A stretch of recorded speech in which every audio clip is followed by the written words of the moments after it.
एक शेतकऱ्याचा सर्वसामान्य मुलगा फक्त आंदोलनामध्ये ज्या पद्धतीची अंतरवली सराटीत गडबड झाली आणि तिथून जे नेतृत्व उदयाला आलं, आज एक हाती तंबू त्या माणसाच्या हातामध्ये आहे, ही साधी गोष्ट नाही. कित्येक नेते आले, कित्येक नेते गेले, परंतु जरांगे पाटलांनी खर तर ती वज्रमूठ तशीच बांधून ठेवली. समाजाच्या नावावर बरेच जण इकडे तिकडे फिरत होते, बरेच जणांनी काय काय काय काय केलं, परंतु सगळ्यांना आता एका छत्रीखाली, एका छताखाली, एका शब्दाने जागेवर बसवण्याचं काम जरांगे पाटलांनी केलंय. म्हणून बऱ्याच जणांचा पोटसूळ सुद्धा उठतोय.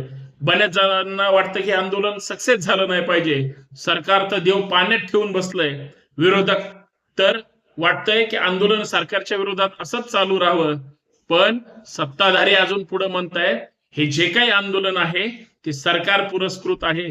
खर तर सत्ताधाऱ्यांच्या जिभेला हाड नाही, म्हणून सत्ताधारी म्हणतात की या मराठा आरक्षणाच्या आंदोलनामागे विरोधी पक्ष आहेत.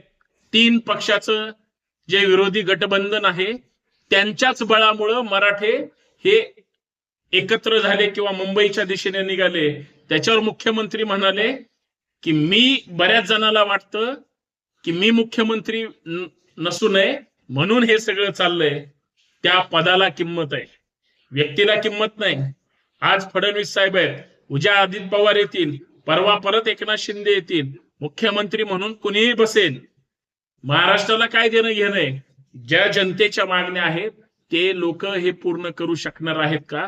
लोकांना हे अपेक्षित आहे. तुम्ही कोण सत्तेमध्ये बसले म्हणून तुम्ही आंदोलन बदनाम करत असाल तर खबरदार. खर तर लोक हे फालतू भाषण किंवा चुकीचं डायव्हर्ट करणारं भाषण हे मराठे खपवून घेणार नाहीत असं दिसतंय.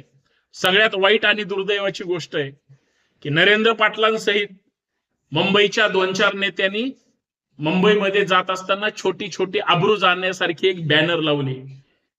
देवेंद्र फडणवीसांनी अगोदरच आरक्षण दिलं होतं, ते महाविकास आघाडीला टिकवता आलं नाही अशा आशयाची बॅनर आहेत. अरे सरकार कुणाचं पण असू द्या, ज्यांनी पाप केलंय त्यांनी फेडलं पण नंतर तुम्ही चांगले वकील देऊन तेच आरक्षण का वापस मिळवून देऊ शकले नाही याचं सुद्धा उत्तर कोण देणार आहे की नाही? आरक्षणाच्या आंदोलनाला बदनाम करून, आरक्षणाच्या समर्थकाला बदनाम करून कदाचित तुम्ही आरक्षणाची चळवळ बदनाम करू पाहताय, मनोज जरांगेंना बदनाम करू पाहताय. कदाचित फडणवीसांसहित सगळ्यांना असं म्हणायचंय मनोज जरांगे हे उद्धव ठाकरे असतील, शरद पवार असतील किंवा काँग्रेसवाले असतील यांच्यामुळे आंदोलन करतायत. तर हा साफ गोड गैरसमज आहे. मनोज जरांगे कोणाच्या आदेशाने आंदोलन करतात हे फक्त त्या उसळलेल्या मराठ्यांना जाऊन विचारा, म्हणजे सगळी उत्तरं मिळतील. पण आंदोलन बदनाम करण्यासाठी किंवा आंदोलनाला वेगळी दिशा मिळावी हा उद्देश जर कुणाचा असेल तर तो बालिश प्रयत्न आहे असं मला या ठिकाणी ठामपणे सांगावं लागेल.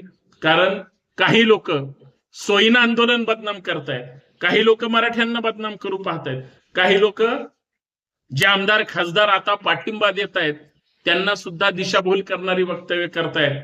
याचं कारण एकच आहे, मुख्यमंत्री महोदय घाबरले, उपमुख्यमंत्री महोदय गायब आहेत, बोलायला तयार नाहीत, मंत्री तर समोर यायला तयार नाही. ज्या मंत्र्यांनी, राणेंनी जी जरांगे पाटलांबद्दल चुकीचे अपशब्द वापरले होते ते सुद्धा रस्त्यावर दिसायला तयार नाहीत. हिम्मत असेल राणेंमध्ये तर त्यांनी आता खरं तर मुंबईमध्ये एखाद्या रस्त्यावर कुठलीही सुरक्षा न घेता फिरलं पाहिजे. कारण मराठी काय असतात, त्यांच्या सर्वोच्च नेत्याला बोलल्याबद्दल ते कशा पद्धतीने घोषणाबाजी करतात हे सगळं चित्र राणेंना पाहायला मिळेल. पण हे सगळे सेक्युरिटीमध्ये, सेफ झोन मध्ये बसून त्या ठिकाणी टीका करतात, आंदोलन बदनाम करण्याचा प्रयत्न करतात किंवा खालच्या पातळीची भाषा वापरतात. हे धादांत खोटारडेपणा आहे. त्यांच्यात हिंमत नाही महाराष्ट्राच्या समोर जनतेमध्ये येऊन बोलायची. आणि ही लोक कोण आहेत? म्हणून सरकार घाबरलंय. आणि मग या सगळ्या वाचाळवीरांच्या टोकाच्या भूमिका ऐकून लोक ज्या पद्धतीनं उसळली, म्हणजे एका गावातून समजा 100 गाड्या जाणार असतील तर या लोकांच्या फालतू बोलण्यामुळं काही सरकारचे सुपारी बहादर ओबीसी नेते सो कॉल्ड सरकार पाडणार आहेत म्हणून हे आंदोलन सुरू आहे अशी जी भाषा करतात, हे स्पष्टपणे हे सुपारी घेऊन पैसे घेऊन काम करतात. या सगळ्यांच्या बेताल वक्तव्यामुळं हे हजारो लोक रस्त्यावर आले. जिथून 100 गाड्या मी म्हटलं होतं निघणार होत्या, तिथून 200-300 गाड्या निघाल्या. मग संख्या का मुंबईमध्ये वाढणार नाही? गर्दी का दिसणार नाही? का आत्मविश्वास जरांगे पाटलांना येणार नाही? कारण लोक घरातली भाकरी बांधून निघालेत. तुम्हाला जर लक्षात आलं असेल, जे मराठे गाव खेड्यातून मराठवाडा झाडून आलाय, विदर्भ पश्चिम महाराष्ट्रातले लोक झाडून गेलेत, खानदेश आणि कोकणातून सुद्धा प्रचंड बळ मिळालंय. सत्ताधारी सरकार आणि लोकप्रतिनिधींना सगळं माहितीये. पोलिसांकडे आकडा आहे. पोलिसांना जेवढ्या अपेक्षा नव्हत्या त्याच्या 10-20 पट लोक जास्त आले. त्याचं कारण असं आहे की या वाचाळवीरांमुळं, सरकारच्या चुकीच्या लँग्वेजमुळं लोक चिडली आणि आता ते ठामपणे सांगतायत, लढेंगे जीतेंगे हम सब जरांगे. म्हणजे एक जरांगे उपोषणाला नाही बसले, एक जरांगे आंदोलन नाही करत. हजारो लाखो करोडो लोक म्हणजे जरांगे आहेत. अशी त्या आंदोलनाची आता स्थिती झाली, वातावरण झालंय आणि म्हणून सरकारचे धाबे दणाणलेले आहेत, हे विसरता कामा नये.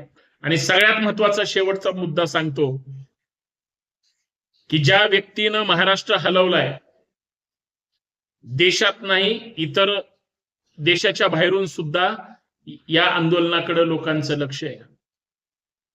लोक साम दाम दंड भेद तयारीनिशी रस्त्यावर उतरलेली आहेत.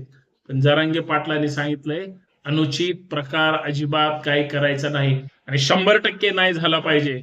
आंदोलन संवैधानिक पद्धतीनं आहे. संविधानाला प्रमाण मानून त्या चौकटीत जर आरक्षण पाहिजे असेल तर 100% शांततेत आंदोलनं झाली पाहिजेत, तरच यश मिळेल.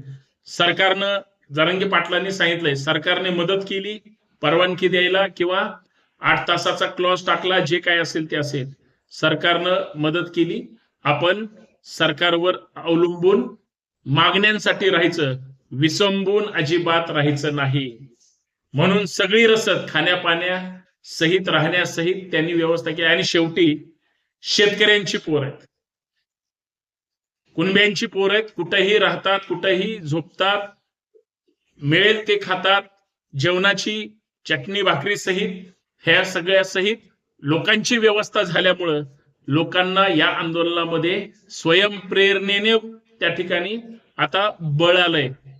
मला तर वाटतं 1-2 दिवसामध्ये ज्याचा बाप तिकडं मुंबईला गेलाय, त्याची मुलं बाळ आणि बायको सुद्धा जर या आंदोलनात अजून सहभागी झाले तर संख्या दुप्पट नव्हे तिप्पट होईल, अशी सुद्धा शक्यता नाकारता येणार नाही.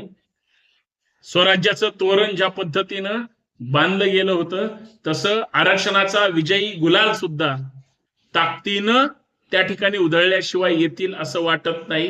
त्याच्यातून सुद्धा जर सरकारने फसवण्याचा किंवा पळवाट करण्याचा प्रयत्न केला तर मात्र आज मुंबईतल्या सगळ्या बसेस जाम आहेत, सगळे चौक रस्ते जाम आहेत, सगळे रेल्वे स्टेशन हाऊसफुल आहेत, जाम करून टाकले, सगळे रस्ते फ्लायओव्हर